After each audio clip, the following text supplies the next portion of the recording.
December 2013 was a very interesting time for WorldStrides Capstone. We were just a few weeks away from one of our busiest travel seasons of the year, and we received word out of Bangkok that there were a series of anti-government protests that were being planned. The anti-government protest leader announced a massive demonstration against the government called Shut Down Bangkok.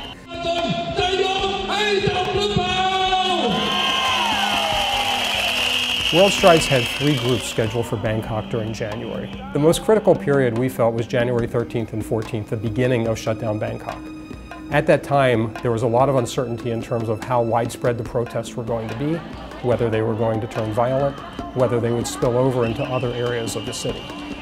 We spent a great deal of time during those 2 days monitoring the situation. Our 24/7 Tour Central team was watching in Washington, D.C. to see if anything was going on. And in addition, I, as risk manager for WorldStrides Capstone, was waking up twice each night to check the situation and the pulse of the situation in Bangkok.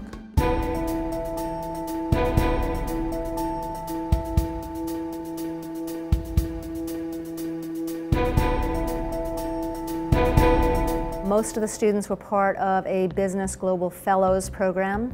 They had been working on a project for the Thai Embassy in conjunction with a nonprofit located here and in outside of Bangkok. Partly by design, but also based on looking at the calendar, they were scheduled to be outside of Bangkok overnighting at a service organization north of the city. So when the peak day of Shutdown Bangkok began, they started their day early, routing around the outside of the city to the town north of Bangkok where their service project was. They stayed there for a day through the peak day of the protest, and then the following afternoon returned to Bangkok safely to their hotel. By the time the students arrived at the airport and they were brought to the hotel, it was made very clear to them where a safe area was. They were given a map of a red zone and a green zone and told where the restaurants were that were good to go to. Their tours, their guided tours were in areas that were not affected. They felt safe. That was what we were hearing. They never felt threatened, and we, from the daily updates that we were getting, and we were getting updates on the updates, that really helped us feel that we were aware of what was going on.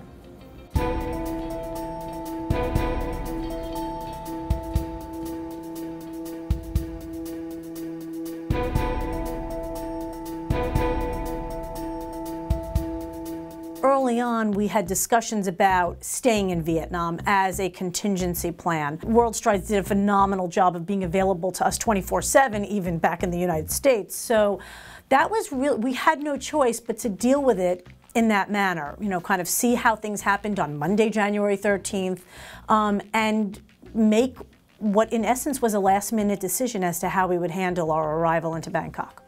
Ultimately, the school decided that they would allow each student to make their own choice. The professor continued with the main group to Bangkok with 45 of the students, and the staff person stayed behind in Vietnam with 10 students who felt that they either couldn't take the risk of getting trapped in Bangkok or didn't feel safe or were getting pressure from their family to stay behind. The experience was tremendous. I mean, we were very fortunate. There was no disruption to our program. All meetings went on as planned. Our hotel was outside of the zone of kind of the major protest areas. I think we had to reschedule one meeting at the hotel because it would have been in, you know, kind of the central area of Bangkok. They just had a tremendous learning experience, and I think that working with WorldStrides, we had done a good job of advising them how to stay away from the protest. That's where it's fortunate that WorldStrides had their on-the-ground resources, because you really do need people in the city versus, you know, somebody from back in the United States sending along, we're hearing this, we're hearing that.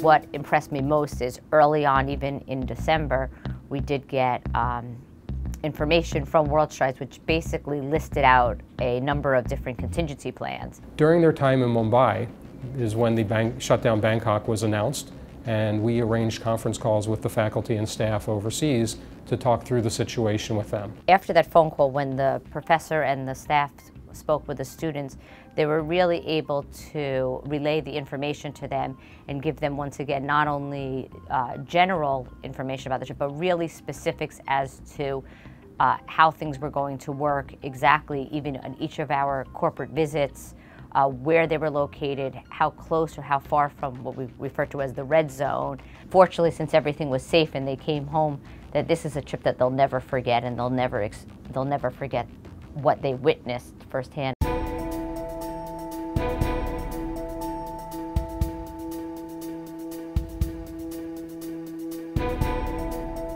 Duke University is a long-standing client of WorldStrides.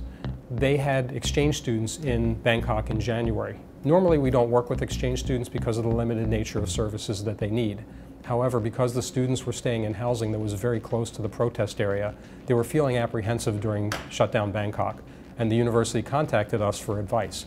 The students on exchange do not travel with any staff, do not travel with any faculty or representative of the university. The situation was becoming quite volatile in Thailand from the Friday to the Saturday, basically within a few hours. We were able to make the phone calls overnight to help set up the hotel and the ground transportation for the exchange students who were moving from the university into the hotel housing in the green zone. Everything was smooth. I didn't have anything to do. I didn't have to get on the phone with anybody in Thailand. Everything was done, basically. For me, WorldStrides was able to translate all the technical complex data points, some of them conflicting, and give me a good read on the situation.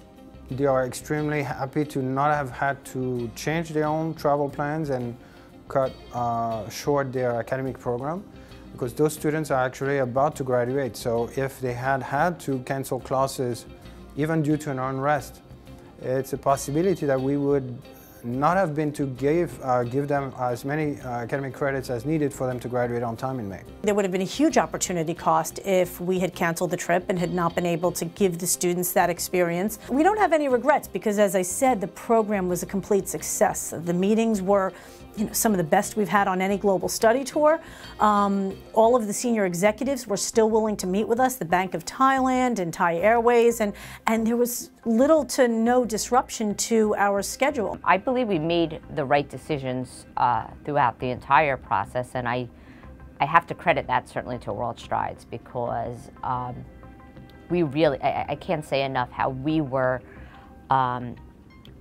provided with so much information and so much detail through the entire process, and so many different contingency plans, that we felt that, and great advisement from WorldStrides, that we felt that we could proceed with the plans as we initially had them, and we didn't need to really do any type of major revisions to the itinerary. Risk management is our #1 priority when we send them abroad.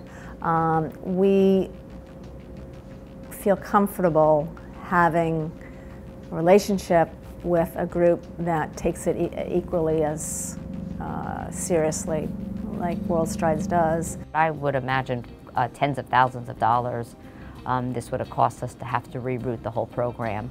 And based on something that, obviously, with a company like WorldStrides and having that level of detail, we were clearly able to avoid. There's no substitute for experience, and that's what makes WorldStrides Capstone different from other travel companies in the market. We know the industry, we know the world from a traveler's perspective and from an educational perspective.